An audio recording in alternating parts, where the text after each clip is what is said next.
Welcome to the Explainer. So today, we're zeroing in on an absolutely critical, super high-yield skill for the VSTEP exam. We are talking about mastering that polite, professional language specifically for writing Task 1. Basically, we're going to build your ultimate toolkit for formal letters and emails so you know exactly what to say and how to say it to lock in those top marks.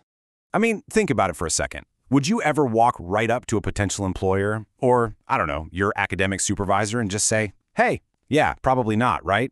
Well, in the VSTEP exam, tone can literally make or break your score. When you're asked to write to an employer, a teacher, or a business partner, slipping into casual, everyday language is this massive tone trap. And honestly, it catches so many test takers completely off guard.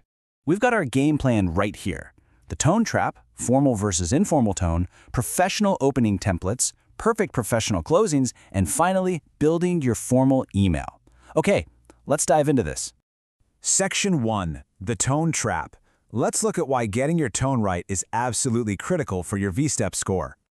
You see, VSTEP Writing Task 1 isn't just a grammar test. It actually requires you to completely adapt your language based on who is reading your letter. If the prompt tells you to write to an academic supervisor regarding a missed deadline, or, say, a hiring manager for a job, and you use casual language, you are going to lose points instantly. It's all about showing the examiner that you understand the professional boundaries of the scenario they gave you. Section 2. Formal versus informal tone. Let's spot the differences side by side. And this brilliantly illustrates the contrast. Look at the informal tone examples. Perfect for a buddy. "Hey, Alex," or "Thanks for your email." You know, it's warm, it's super breezy. But check out the formal tone side. It completely shifts the vocabulary. "Hey" becomes "Dear Sir" or "Madam." "Thanks" transforms into the fully spelled out "Thank you for your time."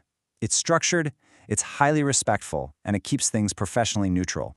Let's walk through this table because the recipient literally dictates the exact greeting you need to use. The second you read that exam prompt, you've got to ask yourself, who am I writing to? If it's a friend, like Alex or Jenny, boom, you are in the informal zone. "Hey Alex, how have you been?" Easy. But if it's an employer or a teacher, you instantly lock into formal mode. You've got to use titles and surnames like "Dear Miss Jane," or if they don't give you a name, you just deploy the gold standard, "Dear Sir" or "Madam." Section 3. Professional opening templates.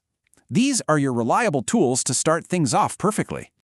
Now, what's really interesting about this slide is just how much heavy lifting this specific phrase does. "I am writing to inquire about." This template is basically your best friend when the prompt asks you to contact a school or a business partner for more information. It immediately establishes exactly why you're writing, and it uses incredibly professional vocabulary right out of the gate. Let's expand that toolkit based on what you actually need to do. If you need to ask for details, go with the first one. "I am writing to inquire about." Now, if the prompt says an employer wants more details from your CV, you deploy the second one. "I am writing to provide additional information regarding." And if you're thanking a school after taking a course, use the third. "I am writing to express my sincere thanks." Seriously, memorize these. They're basically a cheat code to instantly show the examiner you've mastered business English. Section 4. Perfect professional closings. How you end your email is just as important as how you start it. Okay, this phrase right here, it's an absolute powerhouse. Please do not hesitate to contact me should you require any further information. I mean, just listen to that authoritative yet totally polite tone.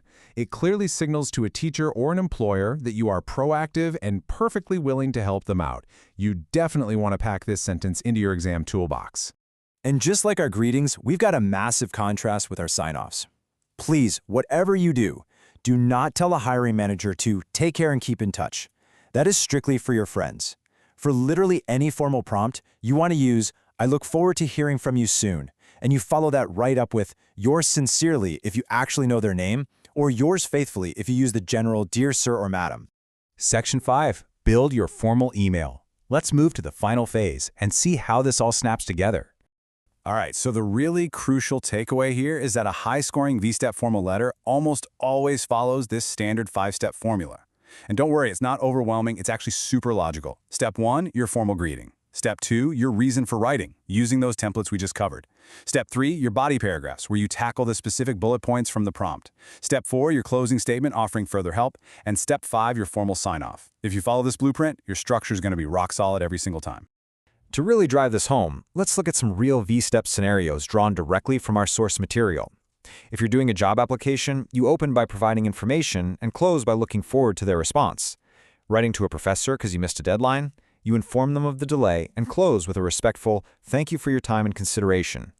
For a course inquiry, you inquire about the details and sign off with "Yours sincerely." See how those pieces just snap together like a puzzle depending on the context? It's really that straightforward. By treating these templates as a strategic toolkit, you're literally taking all the guesswork out of the exam. You can walk into that test center feeling totally prepared, confident, and ready to show off those formal writing skills. So, here's my final question for you. Which of these professional templates are you going to commit to memory for your very next VSTEP exam? Think about it, get some practice in, and you'll absolutely crush it. Thanks for hanging out with me on this explainer, and happy studying.